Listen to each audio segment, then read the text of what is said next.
back to my channel. So today I'm going to go through all of the palettes that I am basically nominating for my Pan palette for next year. I don't know which ones to pick or which one to pick. I'm only going to do one, I think, and I want your help. So I have actually 9 palettes here. I couldn't get 10. 10 would have been an even nice number, but I have 9 palettes to choose. And yeah, I'm just gonna ask you maybe to like vote. I'll also post it in my community tab as well.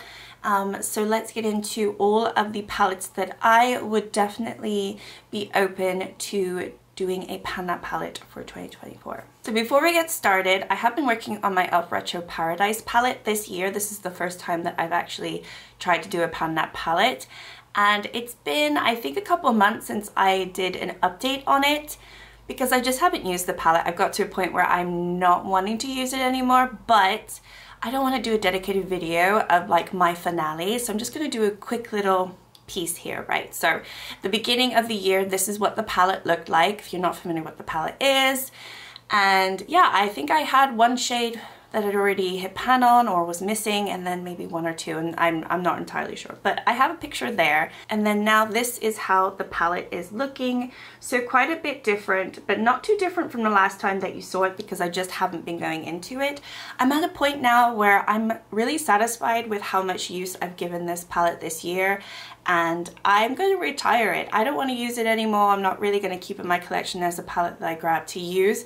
The remaining shades are not shades that are my favorite. And, you know, I just feel like I've got the use that I need to out of it. I mean, I've got some huge pans in here, some shades missing. I haven't hit pan in every single shade, but I'm happy with that. I don't mind. And honestly, the quality of this has gone down the drain. So I'm at a point now, I'm just going to say goodbye to it, but it's been a lot of fun. So that's what I've been working on for the last year. So moving into 2024, like what palette do I want to use? And I think I want to go in the same mindset as I want to use a palette that I enjoy. I think that makes sense. A color story that I can use every single day, but potentially has a little bit of variety to it, so I don't get too bored. And yeah, I've come up with quite a few palettes that all have similar color stories. There's only a few that are a little bit more colorful. And then a wild card palette, which I think would be, I mean, there's 2 palettes here that I have that would be very hard for me to hit pan on or actually do as a Pan palette for different reasons, which I will get into at the end. So let's go through the ones that I think would be easier and maybe even more fun, because then I potentially could hit more pan and get more progress. So the first one is the Urban Decay Stone Vibes palette, which I really enjoy, I really love, and I actually have a lot of pans. I already have 5 pans in here already, so you know, I have a good head start, and it would be a joy to use this. Obviously this is an older palette, it's discontinued, and a part of me would be like, oh, do I really want to use this? Then I won't really have it anymore. But at the same time, it's silly to hold on to makeup that is just going to eventually expire on you. So I think this would be a really fun one to do next year. Obviously, it's mostly shimmer, but I like shimmer. So that is my first contender. Next up, I've got the Dreamy Nabla palette.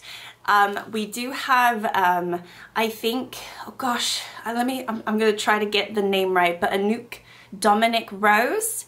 I think I've got your channel right, but she has been working on this as a Pan palette for this year, and I've had a little bit of FOMO because I do like this palette. I think the quality of these Nabla shades are really great, and I don't have a good track record of Nabla formula kind of lasting for me. Every product that I bought from Nabla, unfortunately, has ended up going bad, aside from the eyeshadow palette. And I think that if I don't start giving this love this next year, I'm afraid that this one will start turning too. It's just been a bad brand for me. I really like everything I've tried, it's just everything's gone bad. So regardless of that, I think it's a really pretty color story. It's kind of romantic. The only shades that I really don't care for would be these 2, so I doubt I would do much with those, but generally these 9 shades, and then obviously this brown, would be very workable for me throughout the whole year. So this one I think is a really good contender. I think it's just a good everyday,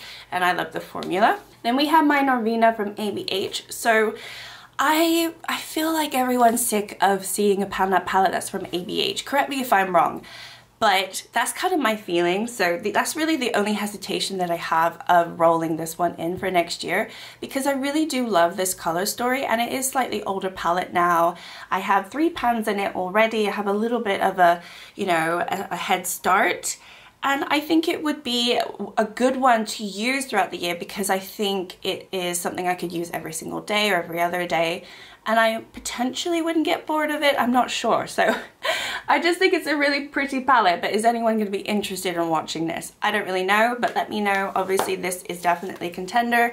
Very similar to the Dreamy. It's that mauvey pink sort of color story, but you'll see there's like a theme running, because I have a few others that lean towards that color story, one of which is the Natasha Denona Retro palette, which, you know, I would be definitely willing to do a pan that palette with this one. I spent a lot of money on this palette, and it is my only Natasha Denona palette. I really don't know if I'm ever going to buy another one. I think her formula is fine, but I just think it's way overpriced for what it is. And honestly, I don't think it's special enough.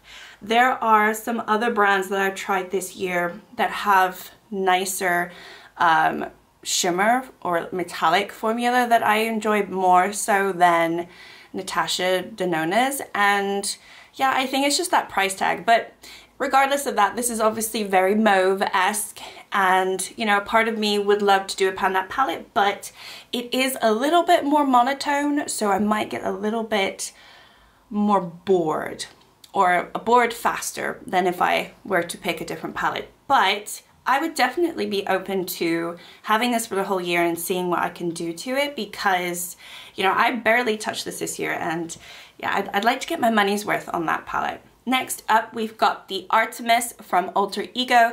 This is a Natasha Denona dupe for the Metropolis, I believe. Yeah, Metropolis. And this is very warm toned, a lot of mid-tone shades in here, which is one of my criticisms of the palette, but I really do like it. And obviously you can lean into more green grungy looks as well. So this has a lot of shades in it. I think there's 28. So it would be kind of tough, I think, but I would somewhat have more of a variety, although I really probably wouldn't touch the blues. I'm just not interested in those, and I can see myself getting a little bit bored of all the mid-tone browns and oranges in here.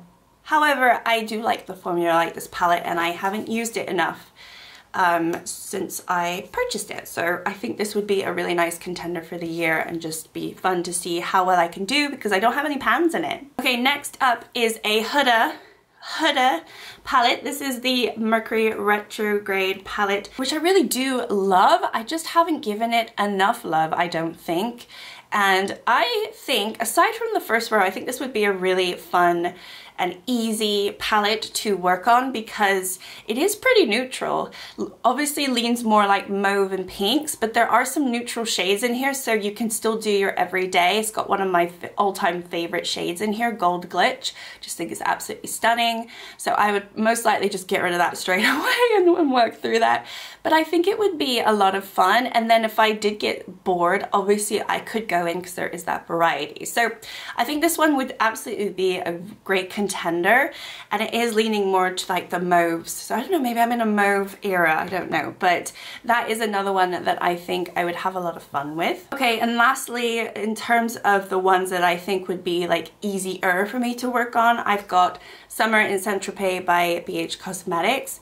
Again, this one has quite a lot of mauves and pinks. If you really look at it, it's, you know, neutral over here, and you've got some pretty shimmers, and then you do have the pop of color if you want to with the yellow and this quad over here. Not my favorite shades at the end of the day, but I think this palette in general is really pretty, and it's a palette that I really didn't care for when I got it. I got it for £5 from Beauty Bay as like an add-on a few years ago, and I didn't even touch it for like a whole year because I wasn't planning on keeping it, and then I started to use it and I was like, oh wait, no, this is really nice.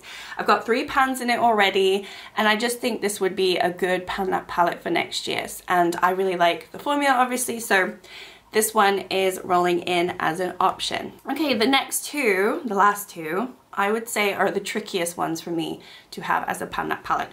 First one I really love, and I think the color story is great. It's just, in terms of being able to hit pan in these shades, I know from experience because I've tried, it is incredibly hard. So I have the Yasmin palette from My LA Beauty. I do have 2 pans in here, but they are in the shimmers. And the mattes are really where I struggle to hit pan on. I think the color story is great and fun. I think it has plenty of variety for the whole year to use because you've got the cool tones and the warm tones, and you've got some grungy, you know, tones. You could do a lot with this palette. It's just the mattes are so incredibly pigmented, and I have tried to hit pan in this one. I have tried to hit pan in this one, trying to hit pan in this one. No luck, not even like close to hitting pan in those. So I think this would be a challenge for me just simply because I don't know how much I'm going to be able to get through. I think with the shimmers, that would be easier, and I could definitely hit pan in those and working on those, but obviously this is quite matte heavy, this palette, so I don't know, I think it would be a trickier one to do, but definitely a more interesting color story as opposed to some of these other ones that are leaning more neutral mauve tone. And then last one is a palette that I do really like, but it has some shades in here that are not my typical everyday shades. So having it as a pan palette, it might be a struggle. And it is the Club Nebula from Kaleidos, Angie's first collab. And I don't know, I just think that this would be kind of tricky for me because I don't use a lot of dark tones, and there's really a lot of dark shades in here, and then you've also got these greens and blues, which I don't really use that often. So really it would be tricky for me, but it's an older palette now, and I have already got 1, 2, 3, 4 pans in here. You know, it's not like I would be starting from scratch. I do enjoy this palette. I really enjoy the formula. The formula of Kaleidos is really good. And yeah, I think it would be a really interesting one to do for next year, but challenging for me too. So that's kind of my wild card. Anyway, that is it. Those are all of my options. I would love for you to vote and let me know which, maybe select like 2 of your top, or 1 or your top that you want me to pick, and then I will obviously tally up the results. I'll probably post on my community tab as well just to see, because I want to know what everyone wants me to choose, and I also don't want to choose, so I'm giving you that option to choose for me. I think it'll be fun. Yeah, so hope everyone's doing well. Thank you so much for watching, and I will see you all next time. Bye.